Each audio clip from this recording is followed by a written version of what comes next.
XS Max XR. Okay, the Apple event just finished a few hours back. It was good. It was not bad. I was expecting a bit more.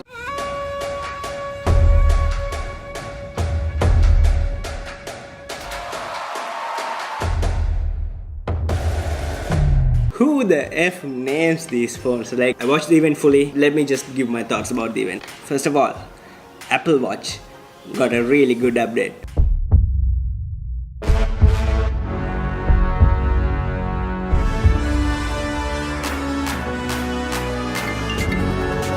Hello?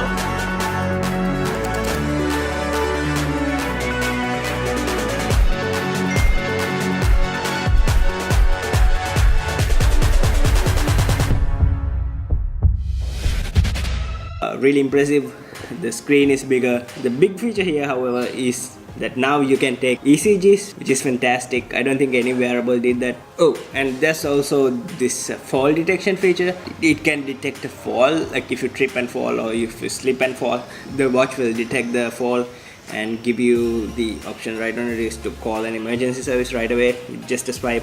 Or if you seem unresponsive, the watch will do it for you. It's $599 in Singapore, exactly 70,000 rupees.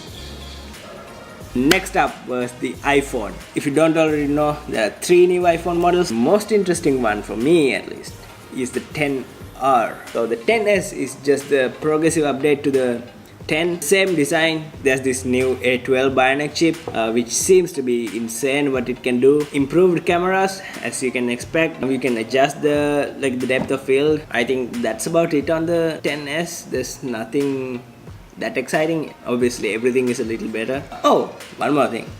iPhones now have dual SIM, which is interesting. But the issue is there's only space for one physical SIM, just one physical SIM and one eSIM, which I don't think is available in Sri Lanka. Let me just check. Dialog has eSIM.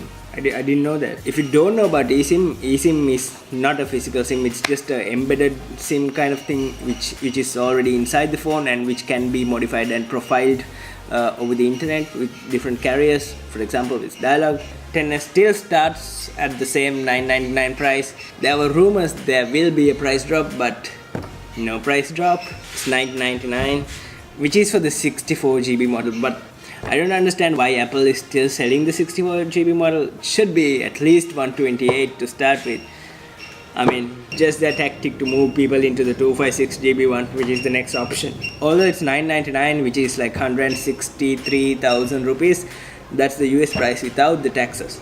So the most accurate price we can get is by comparing with Singapore. It's $1,649 for the XS. 1,649 is 194,000 Sri Lankan rupees. The 256GB model is 222,000, which is just crazy expensive. Alright, the next thing was the XS Max. XS Max is the same thing with a bigger display. It's 6.5 inch. The XS Max starts at $1,099 in the US, and in Singapore it's 1,800 Singapore dollars, which is 211,000, almost 20,000, 18,000 rupee difference. 256GB model of the XS Max, which I think is the model you should be buying if you're going for the XS Max. That's approximately 240,000. So when people bring it down here, it'll be at least 250, 260,000 bucks. So leaving XS and the XS Max aside, the iPhone that I'm most excited about is the XR, which is apparently the budget version of the iPhone.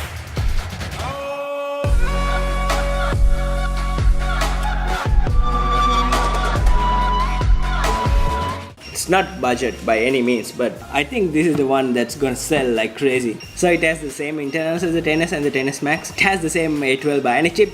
Good job on that, Apple. I thought they will just put the last year's chip in there, but they didn't. The display is 6.1 inches, so it sits in the middle between the XS and the XS Max. But the display is not OLED. This display is LCD, and it has the same PPI as the iPhone 7.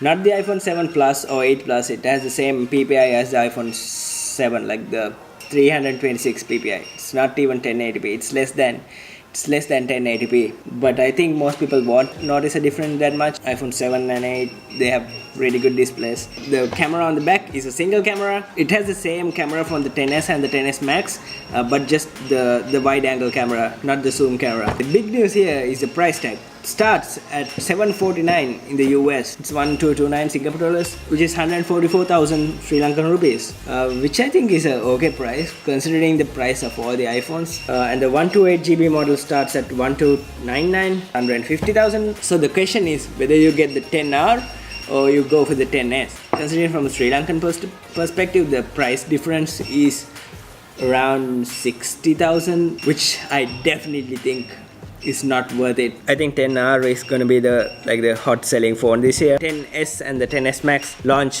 tomorrow. I think they are available for pre-order tomorrow, and they're launching on September 21st. But the 10R, they're delaying it probably on purpose till the October 26th. If you can wait a month and want to save 60,000 rupees, if you have the budget, I'd go for the 10R plus the Apple Watch Series 4. I think that's a great combo rather than going for the 10S. There were rumors that there will be new AirPods coming, also expecting new iPads to come, because they kind of rushed through the presentations like at the early stages, but no new iPads, no AirPods, no Mac Minis, no MacBook Air. I think iPhone 10R is gonna be the big hit, especially here in Sri Lanka.